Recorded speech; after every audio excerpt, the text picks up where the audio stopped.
আসসালামু আলাইকুম। দেখেন ভাইয়েরা আপুরা, আমার পুঁইশাকগুলো কেমন হয়ে গেছে, কেন এমন হয়েছে কেউ কি বলতে পারেন?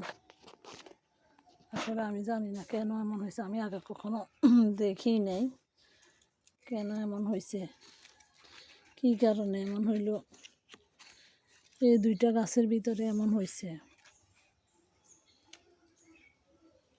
এখানে একটা আদা গাছ উঠছে, আদা গাছটা আমার আম্মু লাগাইছে, আমি লাগাই নাই। আবার একটা দুন্দুল গাছ উঠছে, কিন্তু শাকগুলো কেন এমন হয়েছে আমি জানি না।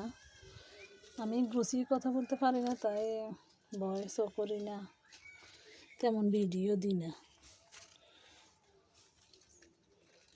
আমার গলার ভয়েসটা সুন্দর নাই, তাই বলি না।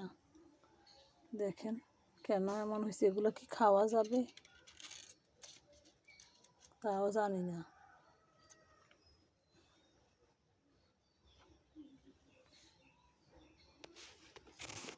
যদি কেউ জানেন এগুলো খাওয়া যাবে কি না, কেন এমন হয়েছে, কি দিলে এগুলো ঠিক হবে, আমাকে একটু কমেন্টে জানাবেন।